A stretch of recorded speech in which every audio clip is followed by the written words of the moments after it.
Hello, morning. So yeah, here we got into Paris 2 days ago because today we are officially launching her in France and in French, which is really exciting.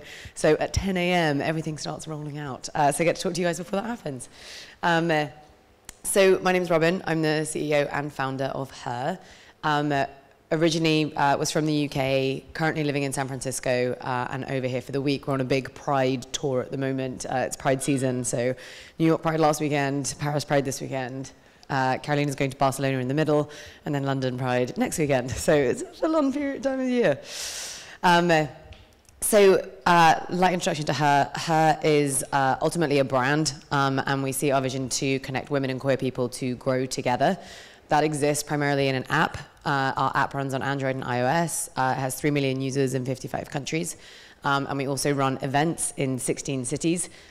Each of those events hosts about 400 to 1,200 people per party, and we throw about 5 of those per month. So inadvertently, we've become the world's biggest LGBTQ events company as well, which is cool. So often when I talk about like the founding story of the company and how we got here, how many of you, are you guys all working in startup entrepreneurial world and that kind of space? Cool. So people always ask you like, hey, how'd you get here? It's not something that I completely say I planned for. Like when you do those quizzes at high school and someone asks you, they're trying to work out what career you should end up in, no one ever lands on lesbian dating app as the thing that you should be running a few years down the line. I'm not the kind of entrepreneurial type. Like every time I'm in events, I meet people who are like, oh, my uncle like ran this corner shop and I was so inspired, and like entrepreneurial blood was always in my spirit. It wasn't in mine at all. This was my spirit. This was me. I used to work in advertising and spent most of my life getting drunk. It was like every night of the week, apparently, on like, you'd finish working with a client and be like, let's go to the pub. And 6 beers later, you do it all again the next day. So it was, I was loving working in advertising. It was a really interesting space. We're actually working in branding.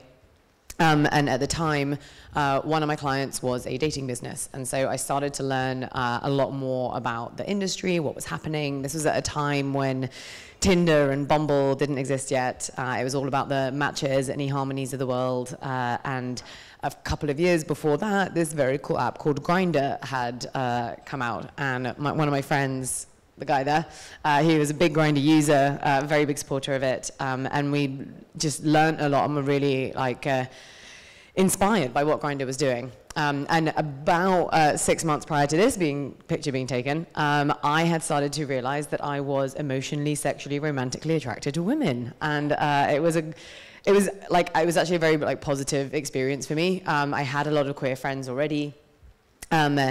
And I spent my life going to queer clubs and bars and these really cool events that made me feel like empowered and free and like seeing the great strength of women.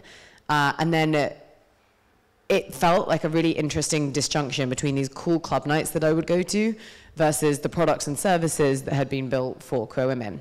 And so at the time, if you were looking for any kind of platform to meet someone in a relationship or otherwise, there was only really one platform for you, which was this. This is Gaydar Girls. And I wish I could say that this was from the time. This was actually taken a couple of months ago. So this is how up to date it is. So this is a platform. Gaydar's a big brand, and they were the biggest at the time for gay men to meet each other. They saw the opportunity to bring queer women into the branch, but they just kind of painted it a different color and applied it over. And how you could know that the platform wasn't built for you is that when you signed up, they would ask you how much body hair you have on your profile. So generally just asking like what your recent wax status was, or I don't know. It was clearly not a space that had been built for women in any way. And on top of that, when you're inside, you would get messages from guys asking you from a threesome, seeing if they could convert you. Like there really wasn't anything that actually understood that women are a market, people have different desires and needs and are looking for a platform that's actually being built for them. So I thought, cool, I should do something about this. Like, how hard can this be? Massive gap in the market, massive opportunity. That's clearly something I should be doing. As I said, yeah. There were, I think, I mean, the stats at the time, I think there was like 26 apps for gay men, 140 apps for straight people, and not a single app that had actually been built for women. There was, sneakily, there was one. It was called Brenda. It was actually made by these guys who made an app called Bender, and then they made it purple and called it Brenda, but I decided not to count it. So, I had no money. I had no tech or product or understanding even of what product was or what product design was or anything like that. I had no team and I had no founder experience whatsoever. But I think these actually ended up being a bit of an advantage in some way, because the one thing I did have was how completely oblivious I was to how hard this whole thing was going to be and what was coming up. And so I guess like gradually, piece by piece, started pulling together a plan that would bulk up my knowledge or expertise or backup in every single one of these sectors. I think like the tech sector in Paris is has a really strong community around it. Places like the Family, like it's really, it is a community. It's like a sense of people. You learn from each other, you share with each other, and it was the same in London. And I think that gave me a lot of knowledge and friends and experiences, and made it easier to start like understanding what the tech scene was and how you start building a product. So I started learning to code. I don't know if you guys have General Assembly here, but it's a school that runs across America and in London, a few other places. Learned just front-end web dev. Wanted to understand what I was asking people to do and what I was briefing them on. I started saving a lot of money. I moved in with my dad. I sold pretty much everything that I owned. I took on a job in a pub in evenings and weekends. So generally at that time, my life, I'd like wake up at 5, would either do like a coding task or homework project or something around the business, go to daytime job. At lunchtime, I'd like sneak out and do calls and do different things, come out, go to like either school or go work at the pub, work until like 1 or 2, and then go back to bed and then do it all again the next day. So I think it was the most tiring part of doing this at the beginning, but I wanted to have a fund or some kind of like little backup.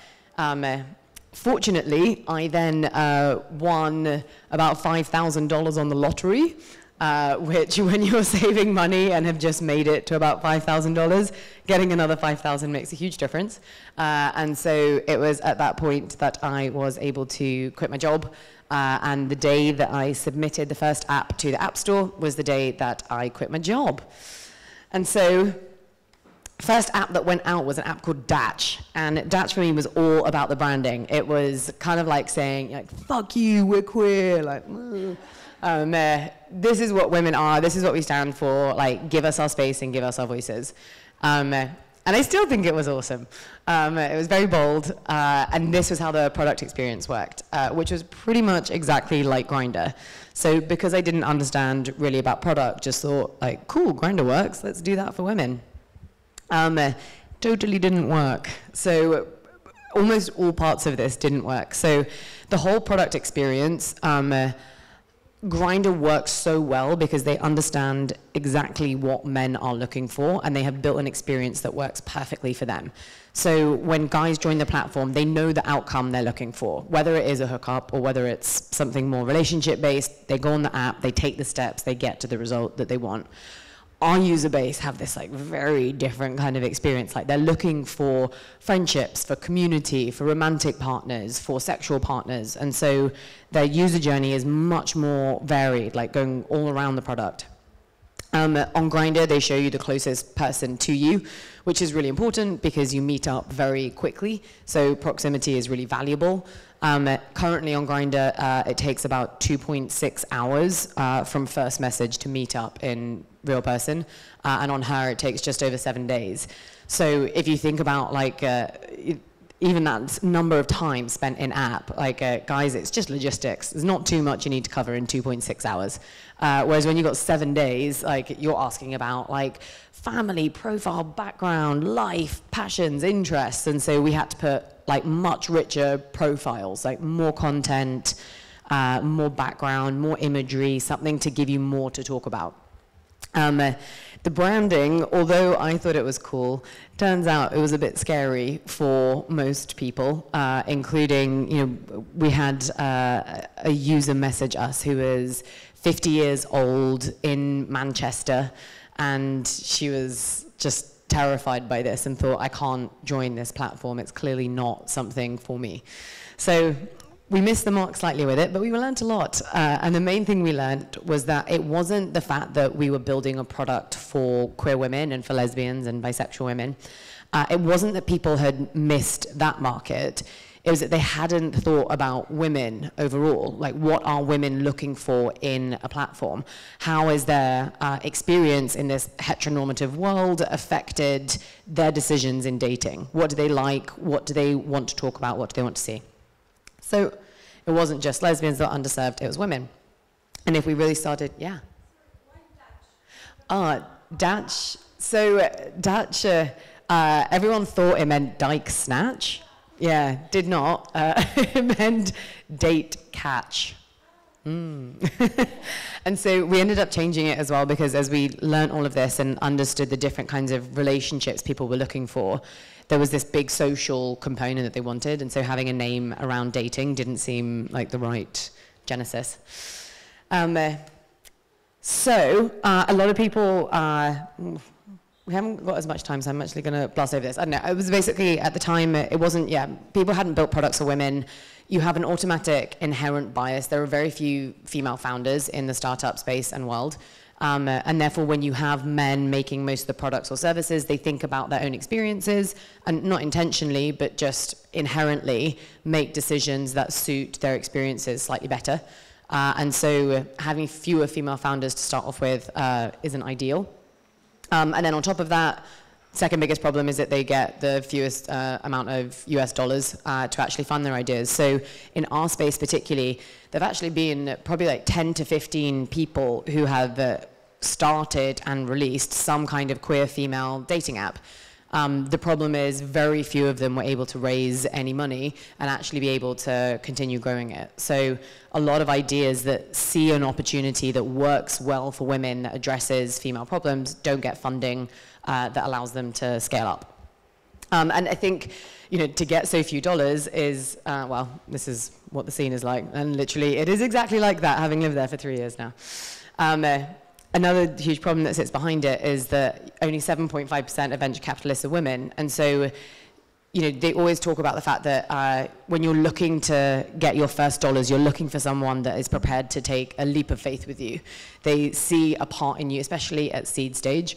They see a part of you, they see a part of the problem, they resonate with it, and they're like, yeah, this is going to be big enough and good enough. We're going to take that jump. I mean, there are so few women holding the purse strings at the top of the funnel, there aren't that many dollars coming through them. And because there's so few, they're under even more scrutiny than anyone else to be successful, to like see value back from the dollars that they do spend. And so we actually found when we were pitching, we had the lowest response rate from female investors, because I think it was an unproven idea or market, and they weren't as likely to take the risk with us. So when we were fundraising, this was the #1 question that we were continually asked. So how many lesbians are there really?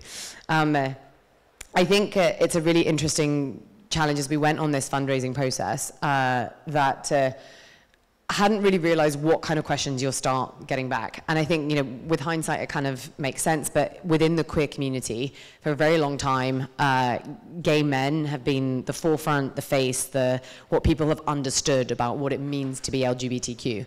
And so for us to then come out and start being like, come and give us money for all these lesbians, everyone was kind of wondering, but are there really that many lesbians? Because I think when they thought about it, this is what they thought about lesbians.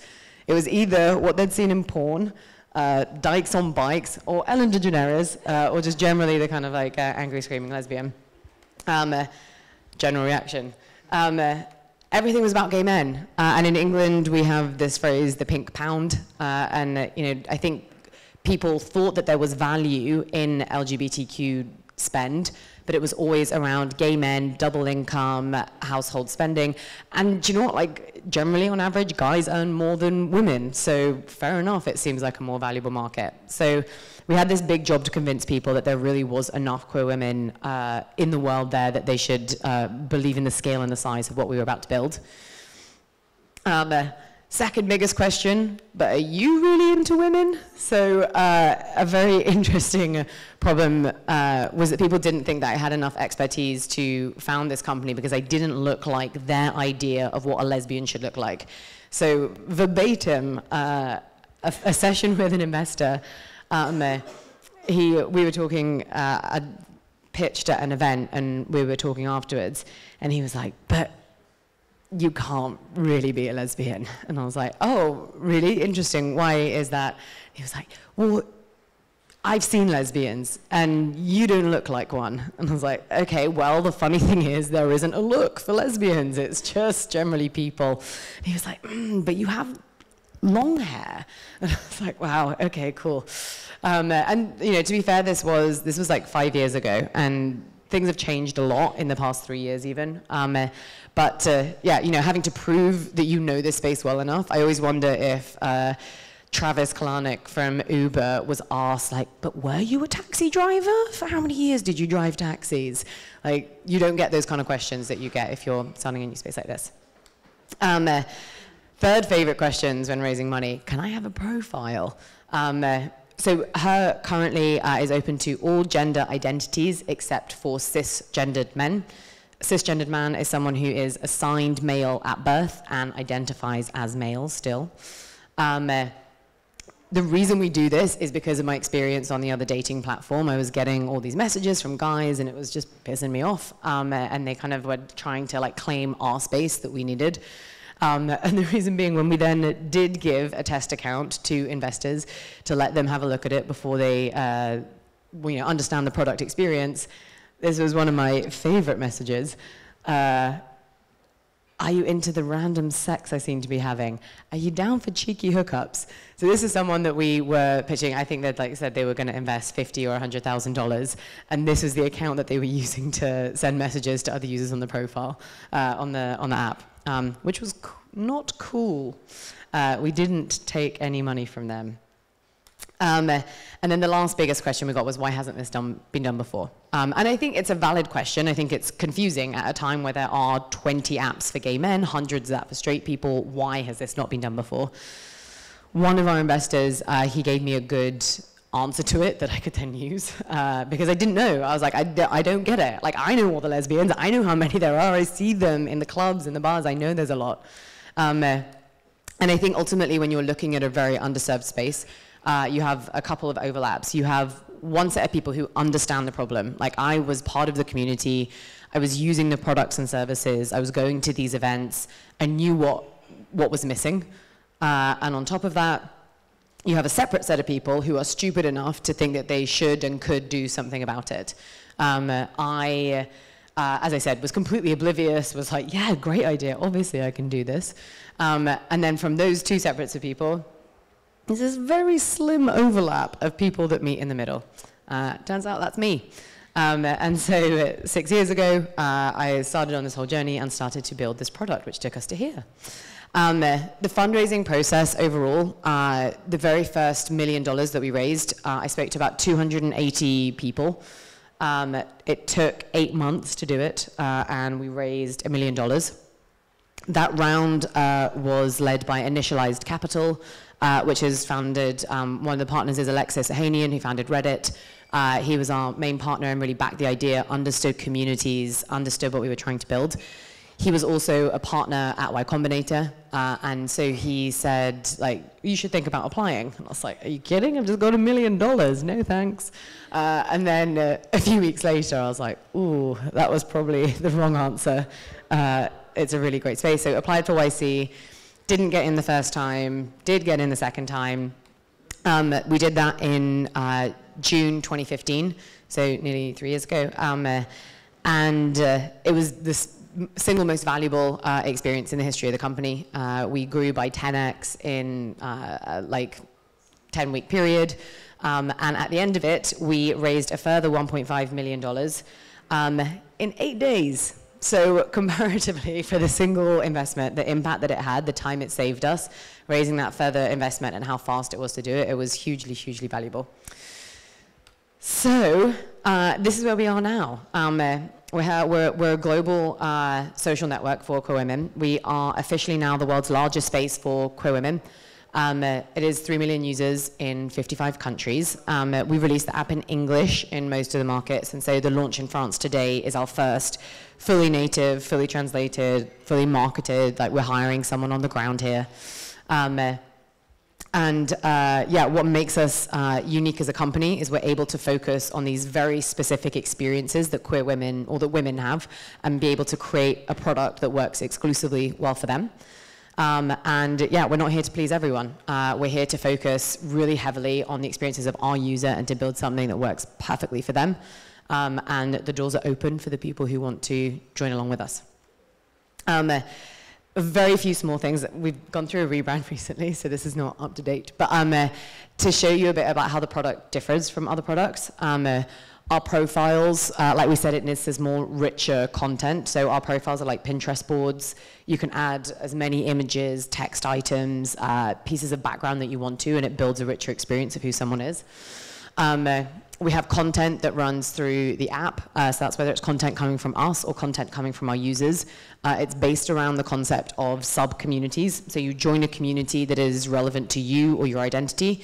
So whether that is for trans women, queer women of color, whether that's around mindfulness and well-being, and ask her anything forum. So it's a space to like meet other people like yourself. One of our biggest problems is that women are really terrible at sending messages to each other. So once they get the match, they're like, just going to leave it and not message you. Which when you have that happening on both sides isn't an ideal user experience. So we decided to send a conversation opener to everyone within 24 hours if you haven't started the message yourself, led to a 15% increase in response rates from users. So these really small steps that all come together that make it an overall experience that just works better for women. And so yeah, as I said, 3.2 million users now. We're growing. Our user base is generally skewed to a younger demographic, but we're actually building out, focusing at the moment a lot more on the 25 to 35-year-olds. Our user base is 40% lesbian identified, 30% bisexual identified, and 30% other, which will be anything from queer to pansexual, flexisexual, fluid, demisexual. We have 18 sexualities inside of the app. And obviously the most valuable thing is what comes out of it. So now we're at a point where we've had hundreds of marriages, a handful of babies, and countless friendships, and I think unlimited volumes and continually growing volumes of people understanding who they are. And that's the most valuable thing we can provide to a user, is to help them figure out what their identity is, what it means to them, to make them be the most like empowered, fearless person they can be, to meet other people that make them feel great. So, and then beyond the app, just slightly covering it, what we realized was that if we were focusing on making it as easy as possible for women to meet each other, and that's great, we do that in the app, but that doesn't suit everyone. People want to meet in other formats. And so we started to look at events. It's always been a big part of the queer community.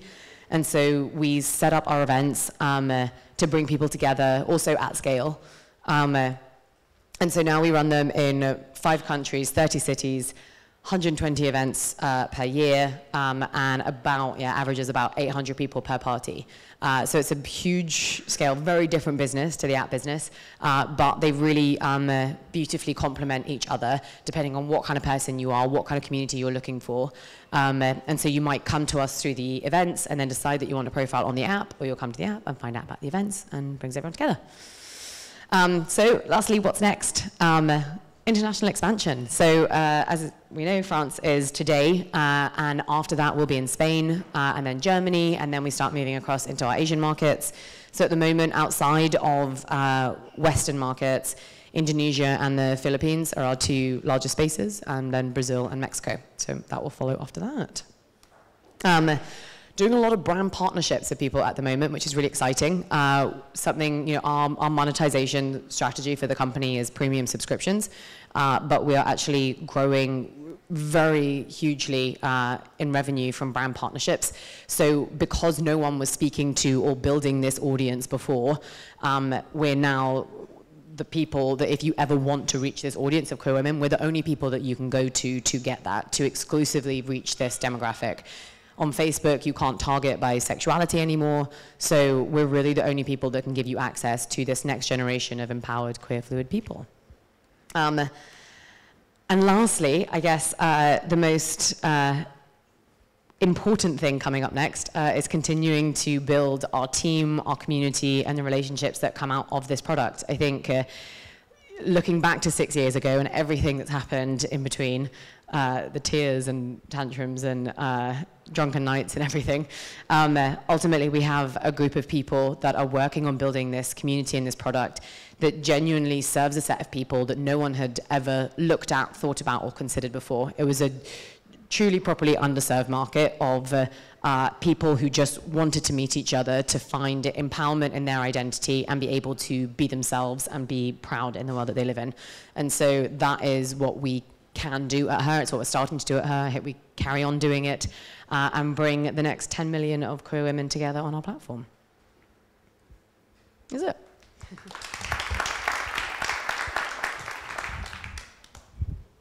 Hi, Robyn. Thank you very much for being here. I'm Claire. My question is, how did you get from being alone with no founder and you just launch your app on the App Store, and then you just jump to, I have a team and we're making money? Yeah.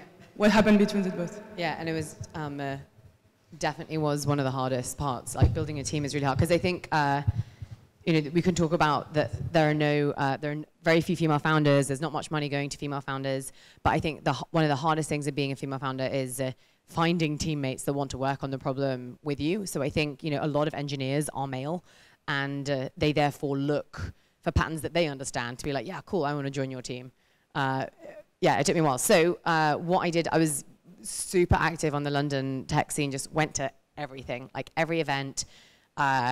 You know, you always go by yourself and you're a little bit weird, being like, hey, cool, how are you? Do you code? Do you want to work on this with me?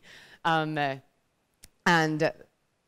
after a long time, you just build genuine relationships with people. How the team first started, very first person that joined was using the app, and she got in touch and said, hey, can I work for you for free? I was like, yes, please, anyone.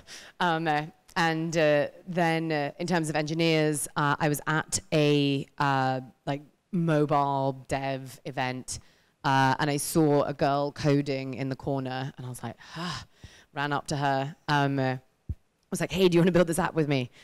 She was actually a designer and a front-end dev. She joined the team, but she ended up just doing design and a bit of front-end stuff.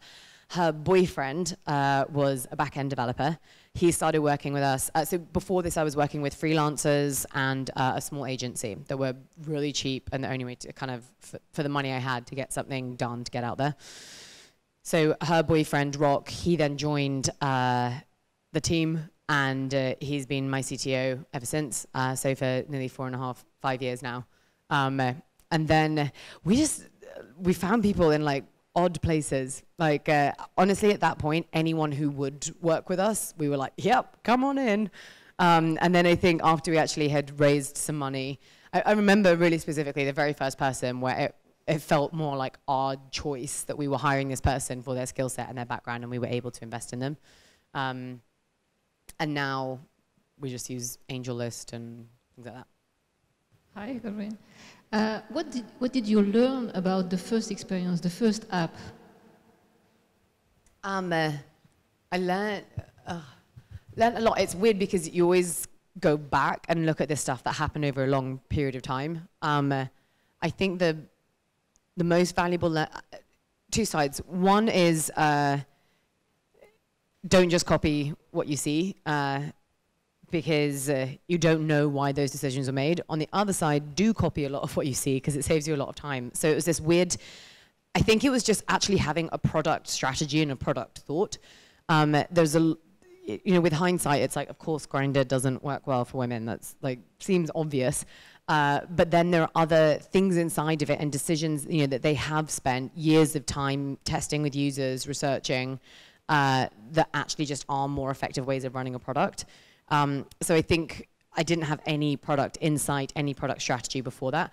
I think the other big thing that I learned, I did a lot of user testing and user development, but always with the intention of getting the answer that I wanted. So it wasn't like genuine customer development. I kind of would say, you know, like, do you like this? And everyone would be like, yeah, that's cool. I was like, great, done. And so I think I would definitely have done the time that I spent with users, I'd have handled it differently. I was just wondering, because there's this book that I really loved. It's the book by Aziz Ansari, Modern Romance. I don't know if you read it.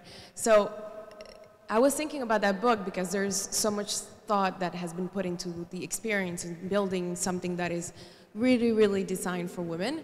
And this book kind of brings up the point of how there's different dating approaches, dating cultures in different countries. And since I know that you're already international and you're expanding even more, has there been anything, like any cultural differences that have stood out to you, or anything that has really surprised you about how women date? The only stuff we've looked at a lot is kind of outlier markets. So we look a lot at the Middle East. So at the moment, the app is only live in countries where it is legal to be queer, or there aren't significant cultural barriers still to be LGBTQ. And so we've been looking at places like Russia, Turkey, the Middle East. I think just as expected, there are very high barriers before people will meet. It's primarily just online conversation. And then people want to talk about meeting up in groups. Generally, the only other thing as well, we've seen very different, Indonesia and the Philippines is a lot of, people don't want to put their face picture on their profile.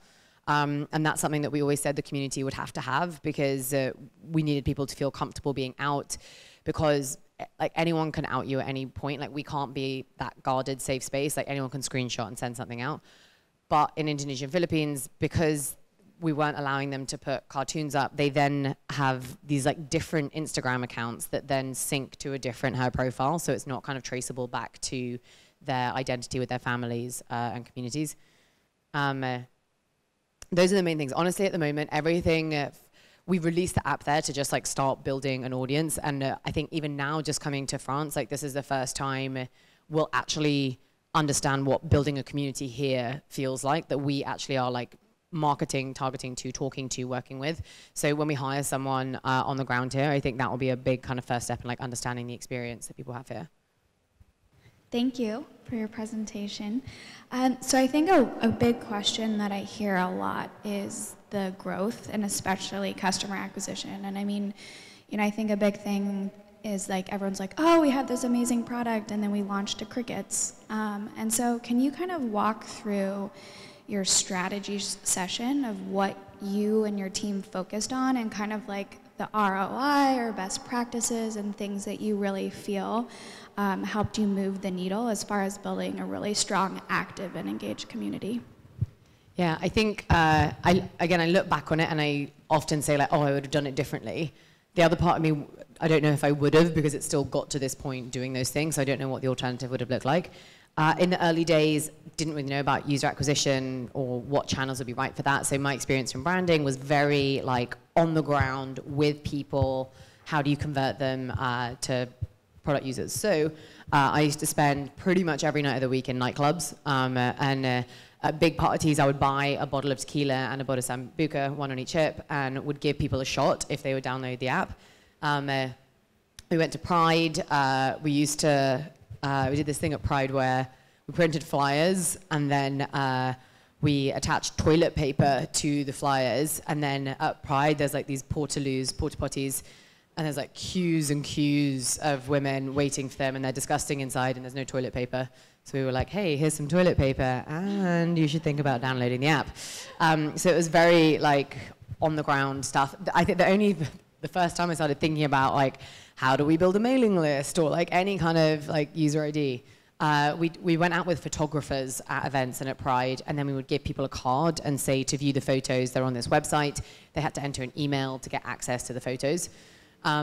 the early days, like, yeah, we would get like 5 new users a day, and I knew every single one of them. Like, I was saying, I was at this club once, and I saw this girl in a line for the bar, and I was like, oh my God, hi, you just joined that. And she was like, fuck, that's weird. Why do you know this? So I think that got us to like, you know, there's obviously word of mouth and complements that, and we weren't spending any money on any online stuff. So that probably got us to like 3,000, maybe 5,000 users, very focused on London. Then we opened up all of the UK. We started doing Facebook acquisition. I can't remember in those early days what else we did. I think a very small amount of Facebook ads. A lot of it was probably very early genesis of influencer stuff. So mainly on Twitter, working with bloggers, asking them to write an article about why it was important. And then did a lot of PR. So I think being a female founder, massive upside you always have is that journalists always want to write about female founders. And so that definitely helped a lot in terms of growth. Then we started to move into user acquisition. So, and I guess we'd raised a round of money somewhere in between there. And so Facebook has always been our primary channel. It's only started to become less useful in the past month when they've made really serious changes. I think one of my favorite stories of acquisition was we ran a really big Tumblr acquisition program. So for queer women, Tumblr has always been an awesome space. It was kind of, before there was the platform, Tumblr was kind of where people used to hang out. And so we found influencers on Tumblr who had an audience of, like 500,000, 1 million. No one had ever offered to pay them money to post content. So it was a huge channel for us for many years. Spent a lot of money on Facebook, small amount of money on Tumblr. Now we're pretty split between Facebook, influencer, App Store ads we do a fair bit of. I think what we realized with all the changes with Facebook was how dependent most of our activity was with them, and so now it's about diversifying just to like split out the budget more.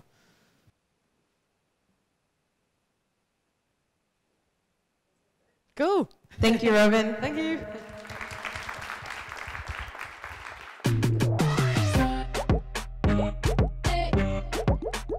Que la famille.